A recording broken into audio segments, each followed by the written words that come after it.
Good evening. Here, I want to say it's probably been a month ago, maybe a month and a half ago, something like that. I preached a sermon on a Sunday night, and I told you it was a little different for me. And we talked about sharing our faith and really practical ways to share our faith. Because as I've mentioned before, what seems to be the biggest complaint, one of the biggest complaints that I get is, preacher, you always tell us that we need to be sharing our faith and reaching out to people, but you never tell us how to do it.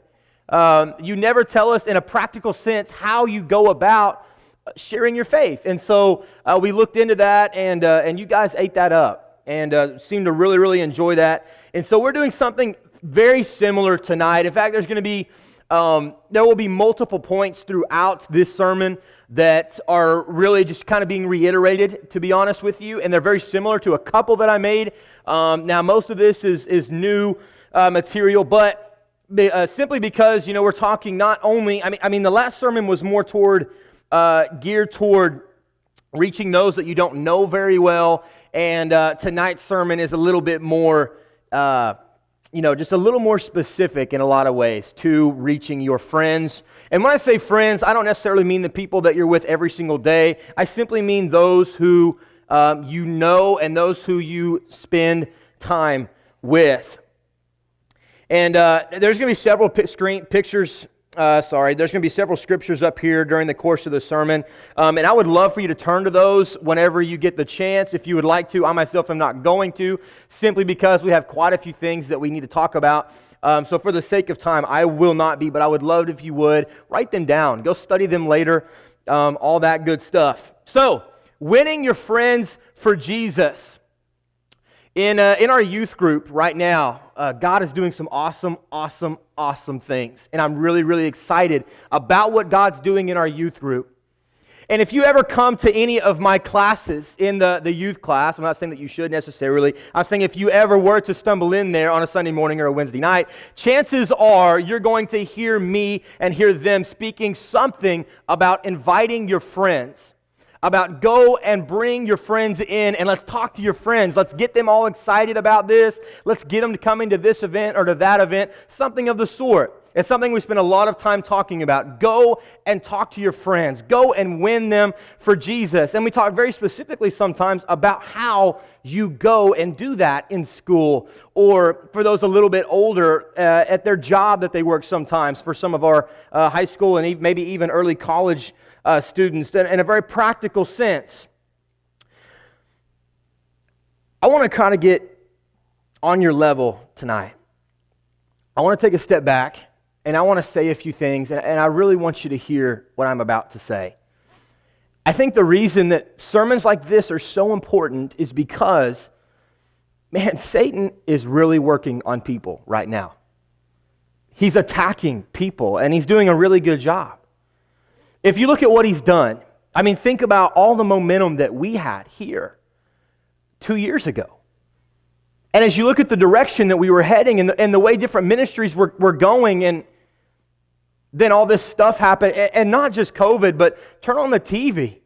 People are doing this. That's all this is. It's all that's going on in the United States right now is people butting heads. Do you get vaccinated? Do you not get vaccinated? Do I still have to wear a mask? Do I not? Do I go to church? Do I not go to church? Do I do this? Do I do that? And there's just a lot of headbutting going on. And Satan has done his job really, really well. And he's attacking people. I bet if you were to look around, you would look at a spot, an empty spot in the pew, where maybe once upon a time, maybe even not long ago, was occupied by somebody that you're friends with. Or somebody that you know for a long time was very dedicated to their discipleship. And maybe you look at that empty spot in the pew, and to you it's nothing more than an empty spot in the pew. But when I see that empty spot, that at one point in time was being occupied by somebody who was a disciple of Christ, it breaks my heart. Because they're lost. Perhaps they're lost. I look out in the world today, and I look even here, locally, here in Shakota. Every single day, I stumble across a lot of people. And when I say a lot of people, I mean a lot of people that I see every single day. And I know that they're not following Jesus. And it breaks my heart. Because I want to see them have what I have. So how in the world do you do it? How do you realistically go and win your friends for Jesus? I want to put a picture up here on the screen. Maybe you've seen one of these before at a hotel or something like that. You ever seen one of these before? A sign up on the door. They leave you one in your room in case you want to put it on there. A do not disturb sign.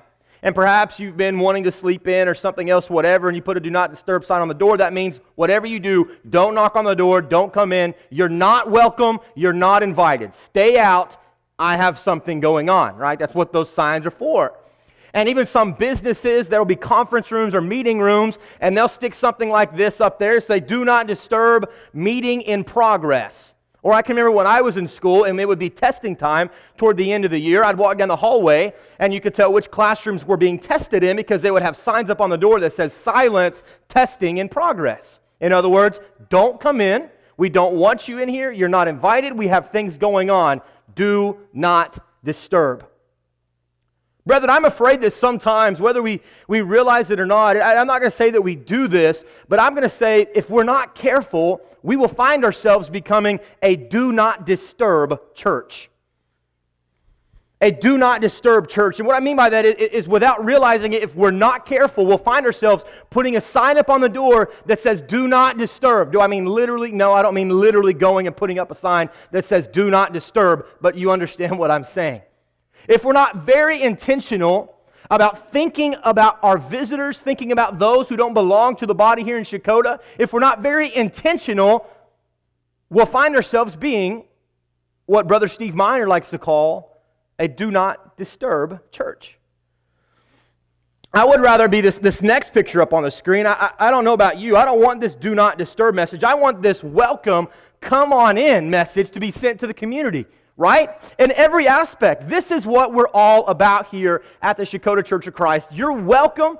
You come in. You join us. We want you here. We want you here. And for the visitors that we have tonight, I want you to know that we are so glad that you're here.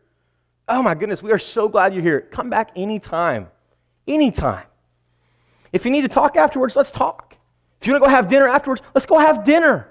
Holler at me, whatever. Let's do this thing. I'm glad that you're here, and I want you to be back. I want you to be successful in your faith journey. I want that for you.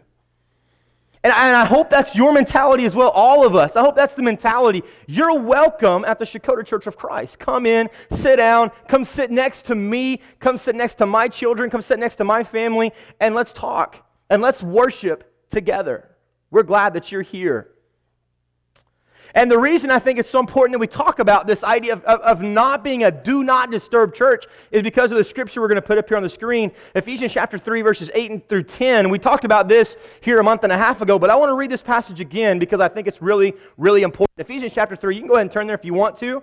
Starting in verse 8, it says this. This is Paul speaking, of course. He says, "To me, the very least of all the saints," man, he was so humble, "this grace was given to preach to the Gentiles the unfathomable riches of Christ, and to bring to light what is the administration of the mystery, which for the ages has been hidden in God, who created all things, so that the manifold wisdom," this is the really important part right here, "so that the manifold wisdom of God might now be made known through the church to the rulers and the authorities in the heavenly places." And as I've already mentioned before, I believe that in Ephesians chapter 3, in these few verses, we know and we can see what the entire purpose of the church is. What the church is to be all about. The reason that Christ instituted, the reason He died for, the reason He purchased, the reason that He established the church. And it's in verse 10. So that the manifold wisdom of God might be made known through the church. What is our purpose? I mean our whole purpose as a church. Why are we here? We talk about encouraging each other, and that's absolutely true. It's very important. The fellowship, the encouragement, the accountability, and all of that is extraordinarily important. But if you really break it down in its simplest form, why the church? Why are we here? To make known the manifold wisdom of God. To make sure everyone hears this message about who our God is. That's what we do. We're in the soul-searching business. We're in the soul-reaching business. That's what we're all about. And if we're not all about it, then guess what? These empty spaces in the pews that I was talking about, give it another 10, 15, 20 years and see how many more of those you see in the church building. Because that's exactly what's going to happen realistically, right? If at any point we lose our passion for evangelism, those blank spaces in the pews will become more and more and more and more common. If we don't, and understand, I'm not saying that we don't do this at all. That's not at all what I'm saying. I'm just encouraging you to go and to be a part of something that maybe we could do a lot better job of. And by maybe I mean we could do a lot better job of, myself included. I don't want to be a do not disturb type of church. I want to be the type of church that Jesus set up that makes known to everyone the manifold wisdom of God. So as I mentioned, we're going to go through here and we're going to mention several things, really practical steps to reaching your friends, to winning your friends. I'd love it if you'd write these down, take them, look at them, remember them, whatever. I'm telling you, if we will be serious about doing these things, we will be effective. Does that mean we'll reach every single person we ever try to reach? Absolutely not. But try these things and see what happens. Okay, so first of all, this is where it has to start. It has to start here. Pray for yourself. Pray for yourself. And I'll give you a little hint here. The next point we'll be talking about here in a minute will also mention prayer. So I guess it'd be appropriate for me to say this. Brethren, do you think that sometimes we start that over again. Do you think that sometimes we underestimate the power of prayer? You think we do that sometimes? Do you think sometimes when we think about what prayer is, that we don't realize the power that lies there within? Do you think that sometimes we go through a prayer and we're praying and we're asking God for things when really in the back of our mind we're thinking, well, yeah, right, like that'll actually happen. That ever happened to you before? You're praying for something. And in the back of your mind, you're like, there's no way this could ever happen. And in those moments, I think that we've lost sight of how powerful prayer is. I think you and I both can attest to the fact that it's powerful because we've seen it in action. It has to start here. It's the type of prayer that says, God, I need your help. I want you to help me become the type of servant you want me to be. God, give me the words. God, give me the words. God, give me the direction. And for some of us, maybe the prayer is this. God, give me the desire. God, give me the will. Give me the fervor. Give me the zeal. Give me all of that because I want to go reach people. God, give me the courage. God, help me to be bold. Help me to be wise. Help me to say the right thing. That type of prayer. Pray for yourself. It has to start right here. Before we're ready to go and talk to anyone, it has to start with this. Pray for yourself. Just sit down and honestly ask God for His help and see the type of difference it makes in your conversations with people. Pray for yourself. Pray for help. And also, and along the same lines, make a list of friends that you know are lost and pray for them. Make a list of friends that you know are lost and pray for them. Again, do you think we underestimate the power of prayer? Make a list of friends that you know are lost and pray for them. And I want to make this point. If at any time we can sit down and we can look at this list that we construct, and we can look at these names of people that we know are lost, and we can still say, oh well, we've got a problem, don't we? If we can make a list of people that we honestly know are lost and look at that list and think, oh well, somebody else will take care of it, we've got a problem. Make a list of friends you know are lost and pray for them. So, like I said, you're praying for yourself. God, please help me. Then when you make this list, then you're praying for them. God, not only please help me, but please help them. Maybe it's a prayer that's like this one. God, I pray for a tender heart. I pray that you give them a tender heart. I pray that you prepare the way in their heart, in their mind for your Son. Prepare the way, God. Give them a heart and a mind that is ready to listen to what you have to say. You think that'll make a difference? Pray for yourself. God, I need help. Pray for them. God, they need help. Prepare the way for the gospel. Make a list of friends you know are lost and pray for them. And like I said, maybe your prayer is, God, give them a tender heart. Maybe your prayer is simply, God, help them to see. Maybe it's, God, just cause something to happen for them to understand what it is I'm trying to explain to them. So as we mentioned here about a month and a half ago, these are internal things, right? These are things that we do. We start with ourselves. There are a few of these things like this. We talked last time about studying, internalizing Scripture, and that's very important, making the Scripture your own. We're not going to talk about that tonight, but pray for yourself and make a list of friends you know are lost and pray for them. And then also this next one, and this is extraordinarily important, show them Jesus. Now, when you look at that, you're probably thinking something a little different than what I'm about to say. When I say show them Jesus, I'm not talking about in here. I'm not talking about open up the Bible and say, okay, this is Jesus and this is what he taught. Now, is that important? You bet, but we're not there yet. We're not ready for that yet. We're not there. Show them Jesus, not in here, not in the Bible. Maybe they're not ready for that yet. Show them Jesus in the way that you behave.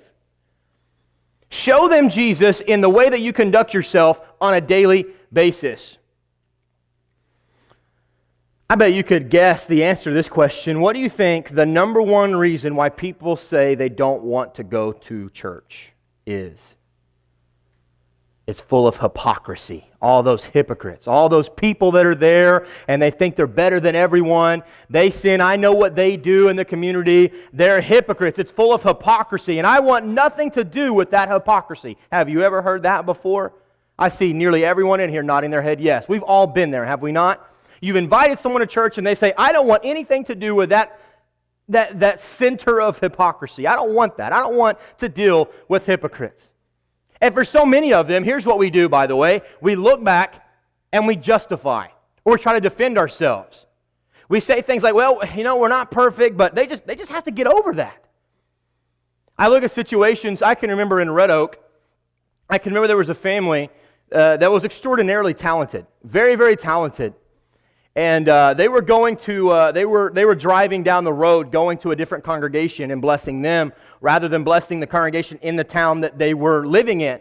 I'm not saying necessarily that was wrong of them, but I know the kind of blessing they could have been to the church there in their own community. I know the kind of difference they could have made in the school system and things like that. And you want to know why they were driving to that other town to go to church, 20, 30 minutes away? Because so-and-so goes there, and so-and-so goes there, and as long as this person or that person goes there, I will never go there. You ever heard that before? As long as this family attends church there, I will never, ever go. And why? Well, we know sometimes maybe it's some type of petty reason. That's possible. Sometimes you run into that. But sometimes it's not a petty reason at all. Sometimes it's because they've seen that person in action in the community, and they see something other than Jesus. Right? That happens. They see him in the community. They see him making poor decisions and misrepresenting the name of Christ. And while we're on the subject, when I was in high school, Coach always told me, you're always representing the name written across your chest, and you're going to represent it well. Right? I don't know if you had that when you were in school, but he said you're always going to represent Red Oak in a positive way. You will not misrepresent our town. Folks, do you know who you really represent? It's not your school. It's not your town. It's Christ. 24/7, all the time. You're always representing Christ, and you're always sending a message. Now, what message you're sending is entirely up to you. Whether it's a message that says this is Christ or a message that says this is me and this is sin and this is evil, whatever, it's up to you. But we're always sending a message. We're always representing Christ in a good way or a bad way. Again, we make the decision. So, and I think the reason that we went here third is because would you agree, if you're not doing this, then nothing else matters? Right? If you're not living for Christ, and if you're not showing them what Jesus looks like, don't even bother. Don't even bother. They see through you. They see who you really are. Don't even try. Because if a person can look at you and say, if that's what being a Christian looks like, I don't want anything to do with it. Don't even try. Show them Jesus in the way that you live. Show them what faithfulness is. You know the quality, if I were to say the number one quality, and maybe you can come up with a better one, but if I was to think of the number one greatest quality in a leader, you know what it is? A leader never asks someone to do that which he is not willing to do himself. Ever. Period. End of story. A leader never asks others to do that which he himself is not willing to do. Christ would never, he never asked us to do anything that he himself was not willing to do, right? He said, go serve people. What did he do? He got down, he girded himself, and he served. He washed the feet of his disciples. He says, go reach people. He reached people. He said, teach. He taught. Whatever. Jesus paved the way in every aspect because that's what he did. He made the way. He showed us the way. If you're not living a life for Christ, if you're not representing Jesus in a very positive way, you will never reach those people that you are reaching out to if they can see in your life that you're not living the way that you need to be. And does that sound kind of harsh and kind of scary? It is. It is harsh, I know, but it's important because it's the truth. If they see you misrepresenting Christ, they will want nothing to do with that because that is not what brings people to Christ, is seeing someone misrepresenting Him. How are you representing Christ? At work. How do you talk to your coworkers? I'm not talking about the really nice coworkers. I'm talking about the ones that get under your skin and make you mad. I'm talking about those people. How do you get along with those people? In those conversations with that person at work that you just can't stand, how are you representing Christ? At that ball game, when your kid or your grandkid, your niece, your nephew, at that ball game that you're watching, how are you representing Christ? In what way? Are you screaming at refs the whole time and telling them how stupid and terrible they are? Are you talking about how if we would just get rid of that idiot coach, we would be so much better off because he is so stupid and terrible? At that football game on Friday night, how are you representing Christ?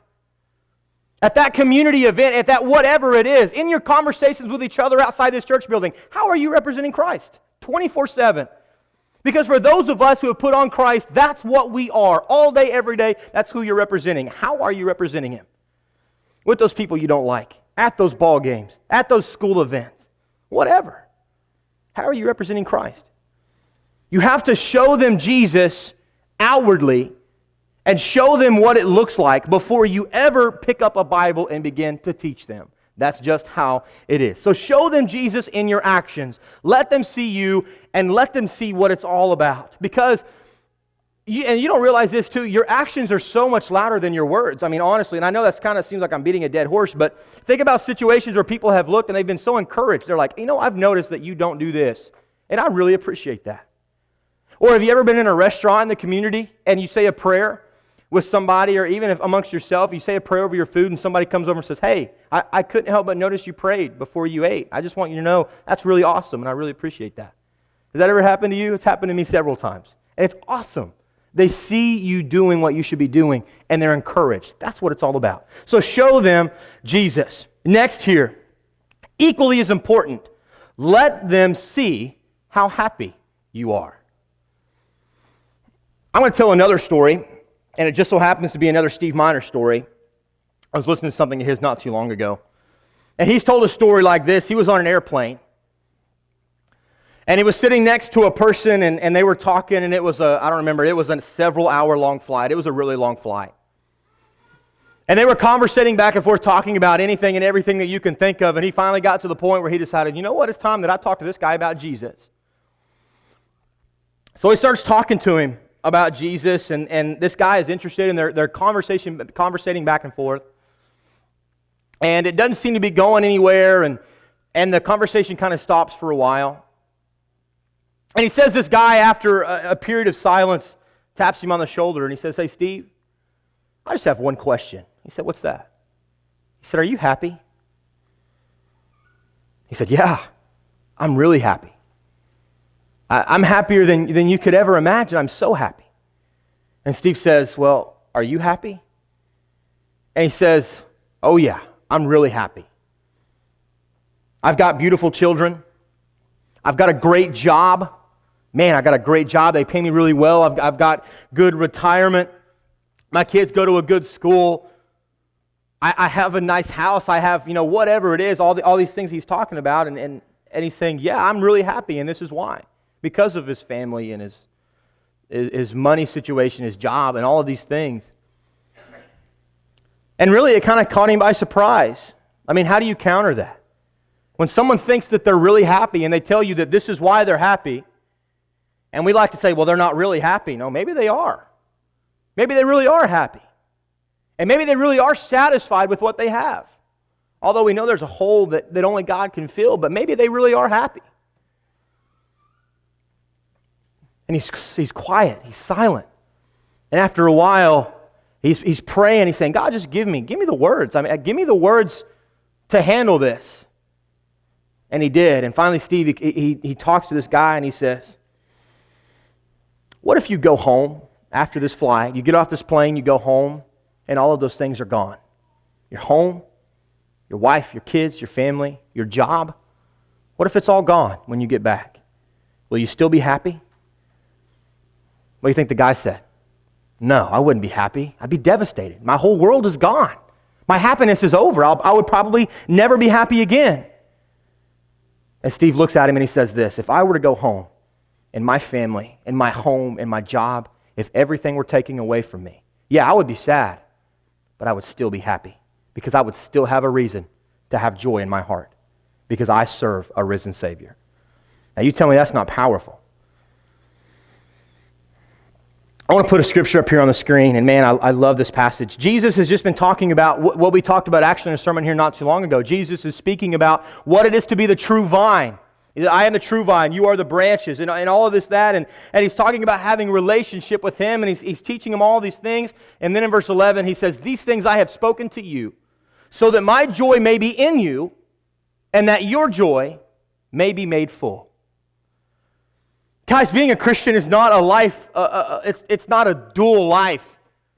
It's not a life that will leave you unhappy and unsatisfied because we don't get to partake in all the things that the world has to offer. That's not the kind of life that you and I live.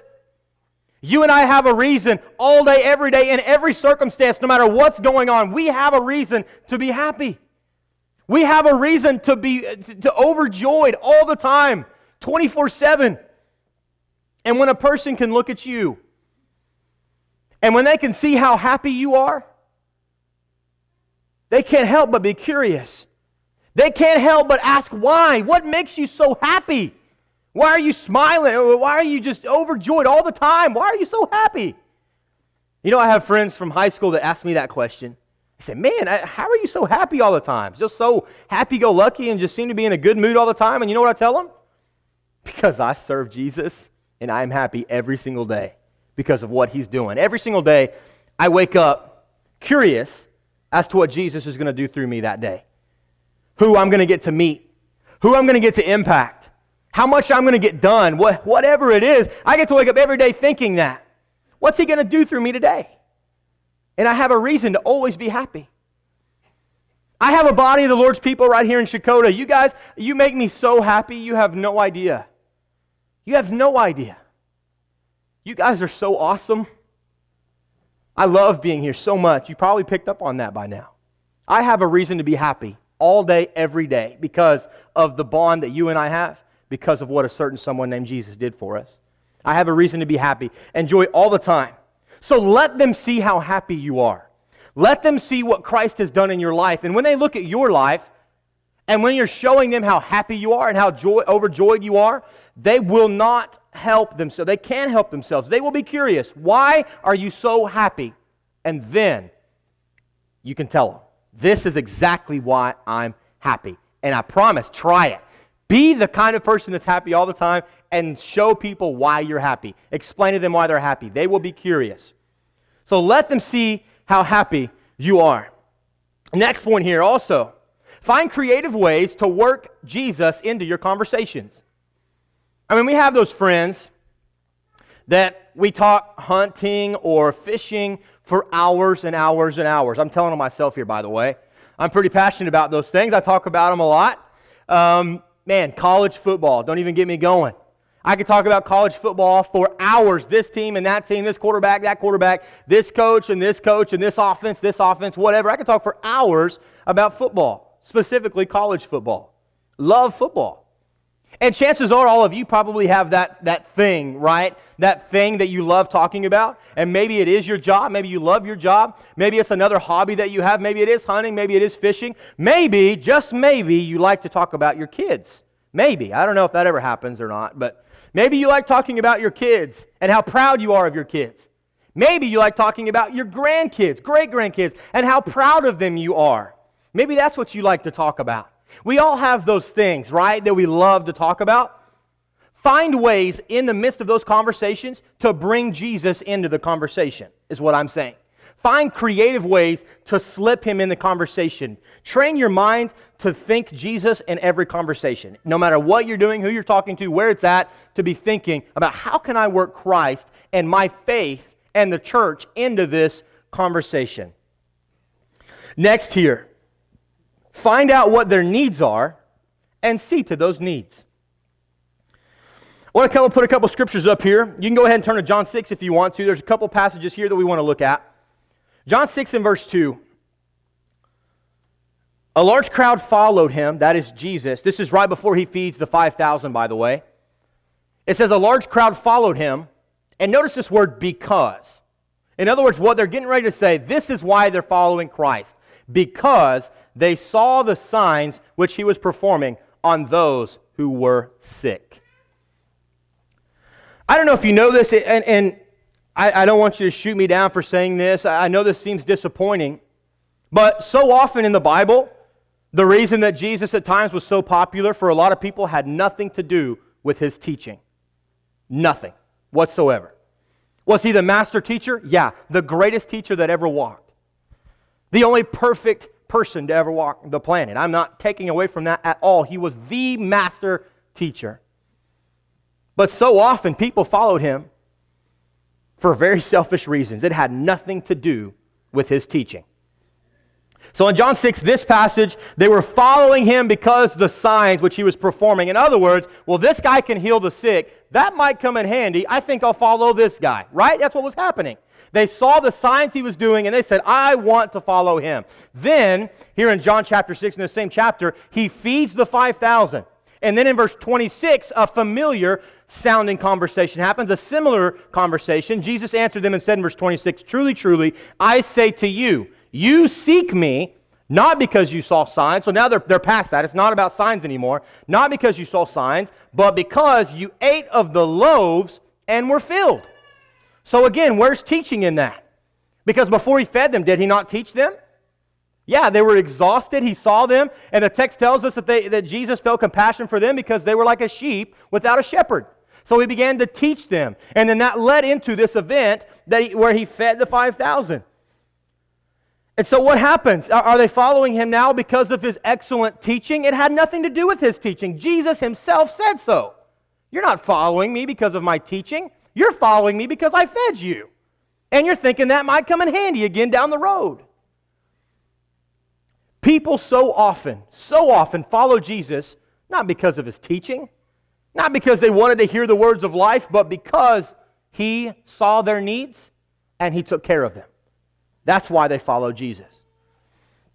Now, I don't want you to misunderstand what I'm saying. I'm not saying that you should always, in every way, it shouldn't be about the Word. That's not at all what I'm saying. But what I'm saying is this. So often evangelism, one of the number one greatest things you can do to reach people, maybe even the greatest thing you can do to reach people, is see what they need and take care of that need. So many times, man, and I appreciate Curtis and others for doing this. Someone in the community, someone needs something. And people see to a need. Maybe it's taking them to work or picking them up from work. Or maybe it's I've seen this, people taking their kids to school. Or people that show up with groceries and they give families groceries because they don't have the money to buy groceries themselves. And I've seen so many times, time and time again, where those families are converted not because of the teaching, not because they're excited about the words of life, but because they felt obligated because someone saw a need that they had and took care of it. And because of that, later on, they're converted. Let me ask you this question. They were there for the wrong reason in John chapter 6. But for so many of those people on that day that were converted, does it matter why they were there in the first place? Do you think Jesus was concerned with that? When they came to Christ and they started following Him and hearing His teaching and were following Him for the right reason, did it matter why they were there in the first place? No, it didn't matter. The only thing that mattered is that they were now following Jesus. So let's bring this all in. So when it comes to what we're doing, this is what I'm telling you. We like to think that this and this alone will reach every single person, and beyond this, you will reach no one. And I agree, no one will be saved by any other means other than the grace of God found in Jesus. I would never take away from that. But so often, the way you fill those empty spots in the pews is not by shoving this down their throat, because so many people are not ready for that. They're not ready for the deep teaching. They're still on the milk. They're not ready for solid food yet. Or they're needing someone to take care of a need, and that's what's ultimately going to bring them to Christ. Do you understand what I'm saying? I don't want you to misunderstand me. I'm not taking away from the power of the Word, because the Word is that which reaches people. But sometimes in order to get them to that point, to get them in this building, it requires seeing a need and taking care of it. It requires giving them food. It requires whatever it is. Find out what their needs are and take care of their needs. And watch how grateful they are to you. And maybe, and you're saying, well, if they're not here for the right reason, I don't want them here at all. Not me. I don't care if they're here because we have fellowship lunch after morning worship. I don't care if they're here because they think that they're going to get a bill paid out of the deal. I don't care if they're here because they think they're going to get money, or if they're here because they think somebody will take them to lunch. I don't care if they're here to socialize. I don't care why they're here. I'm just glad that they're here. How about you? Because they have a lot of other places they could be.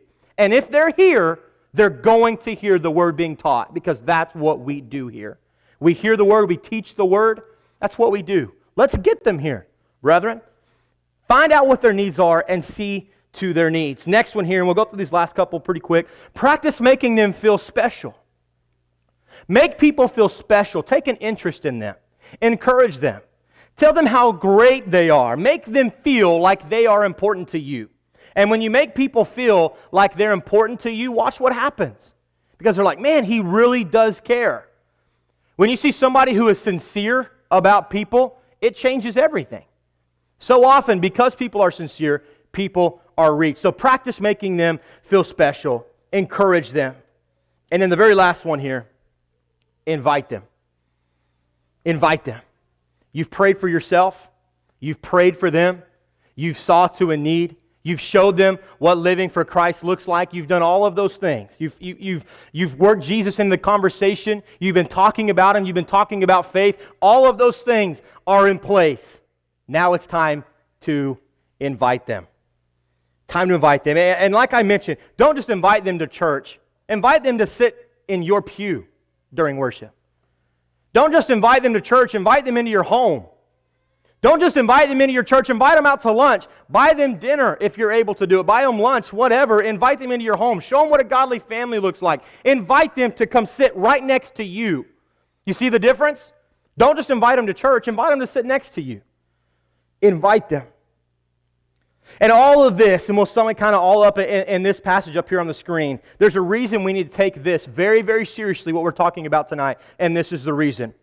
Philippians chapter 2, starting in verse 9, it says, "For this reason also, God highly exalted Him and bestowed on Him the name which is above every name, so that at the name of Jesus every knee will bow, of those who are in heaven, on earth, and under the earth, and that every tongue will confess that Jesus Christ is Lord, to the glory of God the Father." All of us, every single person in the world, on the planet, that ever has lived or ever will live, will have to answer in the end.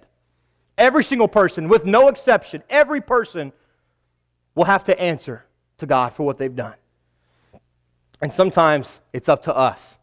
It's up to you and I to step in and to help them and to guide them into what they're going to be eternally. We could make the difference. Last screen up here. Brother, it's time that we raise our expectations. We look around and maybe the problem with what we're doing is we don't expect a whole lot. Maybe we're like, well, I've tried before and it hasn't worked before. Why the heck is it going to work now? It's time we raise our expectations. Just like those people in Numbers chapter 14 that look back at the promised land and they saw all the people that were there and they were scared to death and they said, there's no way we could ever take over this land that God had already given them. What was the problem? The problem was they had forgotten how big their God was. So when we look back at this mission of making disciples, of sharing our faith, of exploding, I mean, can you imagine coming in here on Sunday morning and we got chairs thrown around on the walls because we can't fit everybody in here? Can you imagine? And the number's so big we can't fit it on the board anymore. We have to build a new building. All these things, we have to do something because we can't fit everybody. Can you picture that in your mind? Do you think it could happen? If the answer is no, the reason the answer is no is because perhaps, brethren, we've forgotten how big our God is. It can happen. I've seen it happen. So many others have seen it happen. It can happen if you just believe in the power of God. It can happen. It's time we raise our expectations. I appreciate your attention so much tonight. I know that was a lot of information. Hopefully you wrote those things down. Take these things. Make them practical. Go and do them and watch what happens. And maybe you're sitting there and you're like, you know what? I've really never taken sharing my faith seriously, and I need to do that. Let's pray about it. Let's get together and let's talk about it. Let's make this even more practical for you. Maybe you're sitting there and you're thinking, well, here I am. I'm the person in the audience that needs to hear Christ, that needed to hear Christ tonight. Let's talk about it. We can baptize you into Christ. We can show you what being a disciple is and what it looks like. Whatever your need, please come as we stand and sing.